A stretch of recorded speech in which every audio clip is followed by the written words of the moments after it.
Our troops, deployed and governed by the people we choose to rule our country, do a tremendous and courageous job. They work in sometimes appalling conditions, for long hours, and make split-second life or death decisions. Northern Ireland is one example of an extremely difficult task, up against an enemy too cowardly to meet us head-on, who tried to hide in the shadows, sometimes even holding women and children hostage whilst other family members were instructed to drive bombs at soldiers so that they could blow them up. But it's the soldiers who were working to strict rules of engagement who face investigations, whilst the hoods of the back streets are handed out letters of comfort. In a time where our leader of the opposition appears to be reluctant to denounce certain terrorist groups or even sing the national anthem, what hope have our veterans got? And what effect will it have on our serving soldiers who at the back of their minds will be thinking what could happen instead of what they should be doing when things turn noisy? Personally, I should sooner be judged by 12 than carried by 6.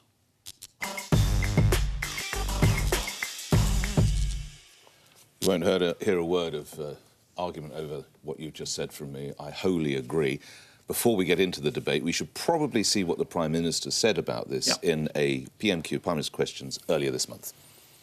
We have an unfair situation at the moment.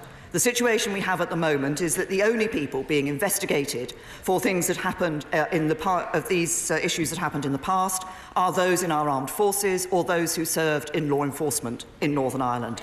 That is patently unfair. Terrorists are not being investigated. Terrorists should be investigated, and that is what the government wants to see. And I think, again, Phil, you're going to sign up to that. It's worth pointing out that that was on the 9th of May, and to the best of my knowledge, we haven't moved that any further forward. I just have to read a response from Sinn Féin, and it goes as follows. These remarks are deeply insensitive to the loss and pain of hundreds of families who've been bereaved by the British state forces. They've caused deep hurt and offence, could even undermine confidence in the rule of law and the administration of justice. They are also demonstrably untrue, as has been evidenced by official statistics and statements on legacy investigations. So says Sinn Féin Vice President Michelle O'Neill. Can I come straight back at Sinn Féin with a photograph of myself? Of course you can. All right, let's stick this photograph up. Right, there's me as a young, fresh-faced soldier in Northern Ireland, about 19 years old, I believe, OK? 19 years old and packed full of all this information of what I should and shouldn't do, OK? 19 years old. Right, let's stick the other one up, all right? Right. OK? I was stood next to that when that went pop, all right? Right. Now, it's only for the buffoonery of the people that laid the bomb that I wasn't killed, because they put it in the second floor of the pub and not the bottom floor of the pub, or else Land Rover, myself, team, interpreter, dog, umpteen of us would have gone flying across the road. That's attempted murder. And that's the sort of thing they're trying to bring... The soldier that they are doing is getting done for attempted murder, or they're trying... That's attempted murder. No, we knew who did that. We know who did that, OK? We're not stupid, all right? And they're not... I sense I'm not opposing you at all. And by the way, seeing that earlier picture of you, we certainly know where all the pies went. But if we now, if we now come back, there is something called the military covenant, by which blokes like you and women go forth and you put your lives on the line for the defence of this country and you carry out orders. We then should look after you. We are not fulfilling the military covenant. We're not fulfilling it with actions like this. And also a story in the papers today that they're now needing money from Help for Heroes to back up some NHS treatment because there isn't enough money in the kitty to look after returning service personnel.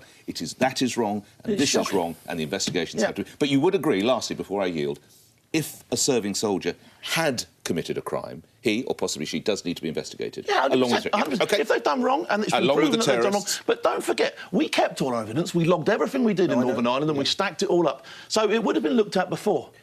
The IRA or the other terrorist organisations did everything they could to get rid of any evidence and destroy every shred of your side. I'm a bit confused, because are they suggesting that there should be a statute of limitations on investigating terrorists and not... They being Sinn Féin?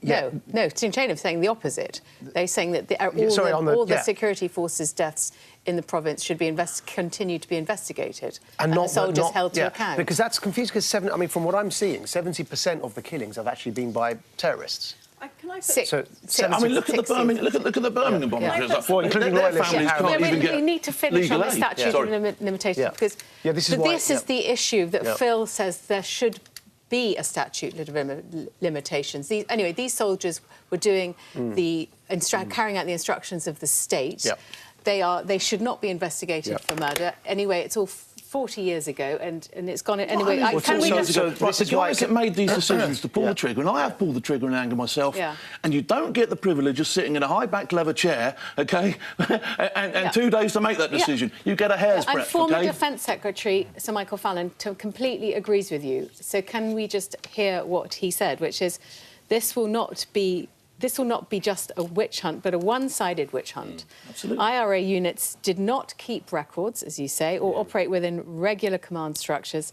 There should be a clear distinction between our troops who were doing their duty to the state and risking their lives to protect others, and the terrorists who were happy to blow up or maim entirely innocent civilians, Protestant and Catholic alike. So we never went out the gate looking to kill people. We went out the gate looking to protect people. They went out of their gate looking to kill people, and that's the difference. Can I just bring some context in? So this whole thing is about, there's an inquiry. It's a public inquiry, so people's views are being sought about whether there should be a statute of limitations, which would mean that people who are serving in the British Army would not, basically it would be an amnesty, they would not be able to be prosecuted. And the reason I'm confused is because for Theresa May to say, and Michael Fallon to say this is one-sided, just doesn't bear up when you look at the facts. So this is all about whether there should be a new historical investigations unit into these legacy crimes. There currently is already a historic inquiry team. They have been investigating more than 1,600 cases. The vast majority are Republican killings. The vast majority. Only 500 are loyalist killings. And do you want those investigated, double Phil? are the Republicans. So why is she saying I want a line drawing in the sand, and I want people to move forward with this whole thing. And here's another statistic for you that I've got to show you. Of the legacy work that the Police Service of Northern Ireland are currently investigating, only 1/3 are killings by the army. The rest are Republicans and loyalist paramilitaries. Right, can I ask a question? Back to my Phil, can I ask you a question? I know you're not. It's not fair so because we heard what Theresa May said, and she was I'm not interested in what... Let's hear what John Taggart has to say. He's a victim from both sides of this, and then I'll ask a question.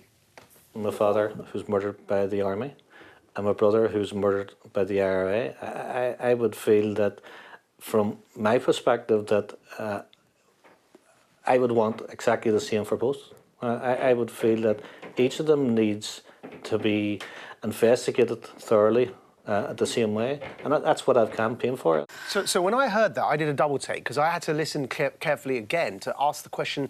This man actually lost his father to the army, our army, and his brother to the IRA. So I suppose he wants justice. And my question is, who is it, because I'm yet to discover this, who is it that's suggesting that justice should only be one-sided and that our troops should be prosecuted and not the IRA, Who's part of suggesting the Good Friday Agreement, were given these letters of comfort. Right. They were told they don't need to be on the run anymore, they're OK, they're under the radar, they won't be investigated anymore. But so were our troops. Both have been... We weren't, no. Our troops have been being brought up again. Our troops have been told that their cases are closed. All these investigations are dragging this all up again. So who's brought it up again that only one side will be prosecuted? I'm not sure I understand that. Investigated and possibly prosecuted. Who's saying... Both sides are being investigated, but there's a suggestion that now the British Army should not be. Do you know which countries in the world have an amnesty like this? Listen for 1 second. From the safety of a TV studio in West London, we can say that, right? Whereas his mates, they can check probably to the minute what they did. They logged him in.